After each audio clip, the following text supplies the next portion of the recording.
আয়াত ১৭৯ ওয়ালাকুম ফিল কিসাসি হায়াতুন ইয়া উলিল আলবাবি লাআল্লাকুম তাত্তাকুন।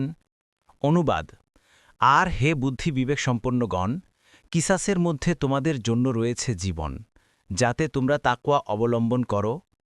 আয়াত ১৮০ কুতিবা আলাইকুম ইদা হাদরা আহাদাকুমুল মাউতু ইন তারাকা খায়রানিল ওয়াসিয়্যাতু লিল ওয়ালিদাইনি ওয়াল আকরাবিনা বিল মা'রুফি হাক্কান আলাল মুত্তাকিন।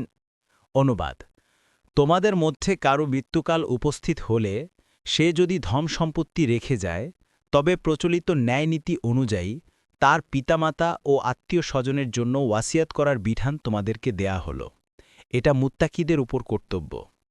তাফসির ১ নম্বর ফুটনোটের বিবরণ: আবদুল্লাহ ইবনে আব্বাস রদিয়াল্লাহু আনহুমার মতে ওয়াসিয়াত সম্পর্কিত এ নির্দেশটি মিরাসের আয়াত দ্বারা রহিত করে দেয়া হয়েছে। আবদুল্লাহ ইবনে আব্বাস রদিয়াল্লাহু আনহুমার অন্য এক বর্ণনায় বলা হয়েছে যে মিরাসের আয়াতে সে সমস্ত আত্মীয়দের জন্য ওয়াসিয়াত করা রহিত করে দেয়া হয়েছে যাদের মিরাস নির্ধারিত ছিল। এছাড়া অন্যান্য যেসব আত্মীয় অংশ মিরাসের আয়াতে নির্ধারণ করা হয়নি, তাদের জন্য ওয়াসিয়াত করার হুকুম এখনও অবশিষ্ট রয়েছে। তবে আলেমগণের সর্বসম্মত অভিমত হচ্ছে, যেসব আত্মীয়র জন্য মিরাসের আয়াতে কোনো অংশ নির্ধারণ করা হয়নি, তাদের জন্য ওয়াসিয়াত করা মৃত্যুপথযাত্রীর পক্ষে ফরজ বা জরুরি নয়, সে ফরজ রহিত হয়ে গেছে। এখন প্রয়োজন বিশেষে এটা মুস্তাহাবে পরিণত হয়েছে। ওয়াসিয়াত সম্পর্কিত এই আয়াতের নির্দেশ একাধারে যেমন কোরআনের মিরাস সম্পর্কিত আয়াত দ্বারা রহিত ঘোষিত নির্দেশের মাধ্যমেও আবদুল্লাহ ইবনে আব্বাস রদিয়াল্লাহু আনহুমান বর্ণিত হাদিসটিও রহিত হয়ে গেছে।